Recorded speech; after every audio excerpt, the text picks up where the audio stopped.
அஸ்ஸலாமு அலைக்கும். Hi friends. இன்றைக்கி ரொம்பவே சிம்பிளான கேப்பை சேமியா வச்சு ஒரு உப்புமா ரெசிபி தான் நம்ம செய்ய போகிறோம். நம்ம சட்டுன்னு ஒரு 10 நிமிஷத்தில் ரெடி பண்ணிடலாம். ஒரு பவுலில் தண்ணியில் கொஞ்சமாக உப்பு சேர்த்துக்கோங்க.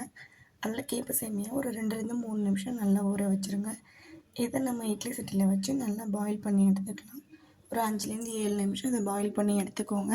நல்லா வெந்ததும் இதை எடுத்து ஒரு பிளேட்டில் வச்சிடலாம். இப்போது ஒரு கடாயில் கொஞ்சமாக எண்ணெய் சேர்த்து கடுகு உளுந்தம் பருப்பு, கொஞ்சமாக வெங்காயம், பச்சை மிளகாய், கருவேப்பிலை இது எல்லாத்தையும் சேர்த்து நல்லா பொன்னிறமாக வதக்கி எடுத்துக்கோங்க. இதில் கொஞ்சமாக உப்பு சேர்த்துக்கோங்க. நம்ம கேப்பை சேமியாவில் ஏற்கனவே கொஞ்சமாக உப்பு சேர்த்துருக்கனால ரொம்ப அதிகமாக போயிட வேணாம்.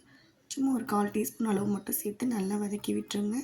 இப்போ நம்ம வேக வச்ச கேப்பை சேமியாவை இதோட போட்டு நல்லா மிக்ஸ் பண்ணி விட்டுற வேண்டியதுதான். அவ்வளோதாங்க. ரொம்பவே ஈஸியான ஒரு ரெசிபி. வெயிட் லாஸ் பண்ணுறவங்க இந்த மாதிரி ஒரு ரெசிபி செஞ்சு சாப்பிடும்போது ரொம்பவே ஹெல்த்தியாகவும் இருக்கும், வயிறு ஃபுல்லாகவும் இருக்கும். நீங்கள் இதுக்கு சாம்பார் இதெல்லாம் வச்சு சாப்பிடும்போது டேஸ்ட்டு உண்மையிலே அருமையாக இருக்கும். ரொம்ப ரொம்ப சிம்பிளான ரெசிபி. நீங்களும் கண்டிப்பாக ட்ரை பண்ணி பார்த்துட்டு எப்படி இருக்குன்னு சொல்லுங்கள்.